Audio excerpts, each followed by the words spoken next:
Hello, thank you. My name is Scott Vandehey. I'm a visiting professor of anthropology and sociology at Linfield College. Today I'm going to talk to you about suburban sustainability. Now, when I ask my students to think about the word suburb, they tend to come up with a couple of different themes. Now, one of the themes is inherently negative, and it consists of words like conformity, mindlessness, and boring. And in a sense, this is what the suburbs are. Here's a picture of a suburban development taken from above. And as you can see, all the houses look the same, all the roofs are the same color. This looks pretty conformist, mindless, and perhaps boring. And by analogy, the people who live there must also be conformist and mindless and boring. Here's another picture which might illustrate the point even more fully. Row after row of suburban houses that all look the same. And this is one of the critiques of the suburbs. They are conformist, mindless, and boring. And in fact, the word itself has a negative connotation to it. From the Latin root, we have sub, which means below or secondary to, and the word urb, meaning city. So suburbs, by definition, are secondary to cities. And here's a picture of New York. We have the Empire State Building, the Chrysler Building, and this looks exciting and vibrant and a place that something really fun and interesting is going on.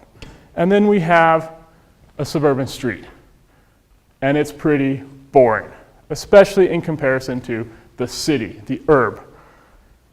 So a fundamental aspect of how we think about the city, or the suburb, is that it is boring and secondary.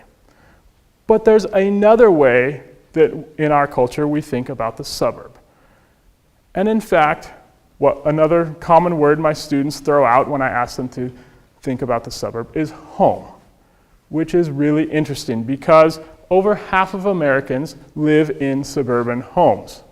So there's a disconnect here. The suburbs are negative, they're boring and conformist, and yet at the same time, they're home. We live there. And there's a whole separate, secondary way of thinking about the suburbs. I did my own field work in a suburb of San Diego in California. And when I asked my own research subjects how they thought of the suburb, they said things like family, safety, community. And this is a second way we think about the suburbs. So we have two diametrically opposed views of what the suburbs are and what they mean. Here is a picture taken from my own fieldwork. These are people, suburban residents, at a street fair. This is not boring. This is not conformist. This is fun. This is families going out and having a great time. This is a second image taken from my fieldwork. Every year, around Christmas time, a couple of streets in the neighborhood line the houses with Christmas lights. And the entire community comes out at night to look at these Christmas lights. And it's not just looking at the lights. People put out little booths where they give their neighbors hot chocolate or cookies or candy canes or what have you. This is a community event. People coming together to have fun, to enjoy each other's company. These two different ways of looking at the suburb tend to influence our conclusions about them. In the scholarship about the suburbs tend to take the negative view. This is the outsider view. From the outside, looking down on those houses, the suburbs look really boring and conformist and negative. But from the inside, they look much more vibrant. My own research looked at civic participation in the suburbs. And the scholarship on this would have us believe that civic participation in the suburbs, when it exists at all, is negative. The phrase NIMBY gets used, which is an acronym for not in my backyard. And this is the suburban strategy of opposing political decisions that would influence their community negatively. So in my own fieldwork, there was a proposal to run high-tension power lines straight through the middle of the community. And this was opposed vehemently by the residents of the community. This is an example of NIMBYism, and it's seen as self-interested and negative.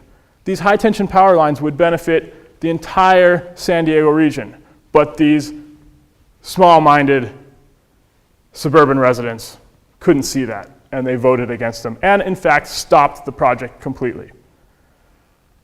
But if we look at this same issue from an inside perspective, from the suburban residents themselves, they are not acting selfishly. They're acting to preserve their community. We don't want these high-tension power lines running through our community. This will ruin what we have worked so hard to build, not as an individual, but as a community. So where most scholars see NIMBYism, a negative political response, I actually see something quite positive: suburban citizenship.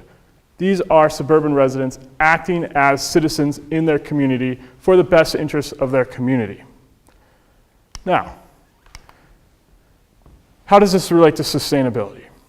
Well, in the literature, the suburbs are seen as inefficient, as wasteful, as unsustainable. I have up here a picture of an SUV, which happens to be called a Suburban, and that connection is not insignificant. It's called a Suburban because Suburbans are incredibly linked to the suburbs. You can throw a bunch of kids in there, you can throw all their gear in there for soccer practice and for band practice and for summer camp and what have you.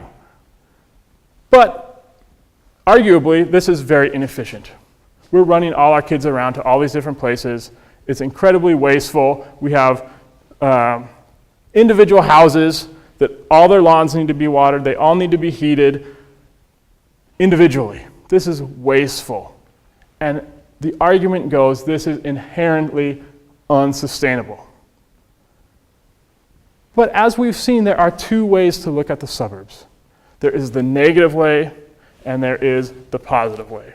And probably reality is somewhere in the middle. But by and large, the literature focuses on the negative. So my research actually tries to challenge that, to look at the positive way we can understand the suburbs. And so I question these assumptions. Are the suburbs really inefficient? Are they really wasteful? And are they really as unsustainable as some would have us believe? And here I have that same picture of the row after row of conformist suburban houses. Now, where some people see wasteful inefficiency, I see a bunch of roofs that are perfectly situated for rainwater catchment and for solar electricity generation.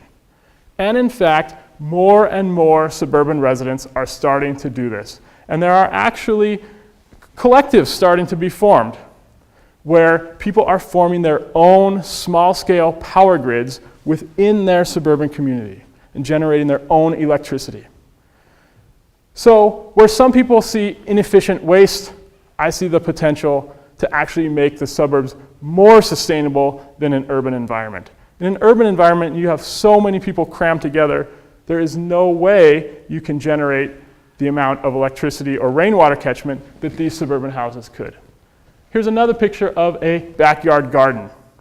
This is something that you just can't do, at least on the same scale in the cities that you can in the suburbs. We have backyards on all of these houses. They can all have their own garden. So, are the suburbs really as inefficient, wasteful, and unsustainable as we think? I don't know. Is NIMBY actually the answer to make suburban places more sustainable? I don't know, but this is where my research is headed, and I think the question at least needs to be asked. Thank you.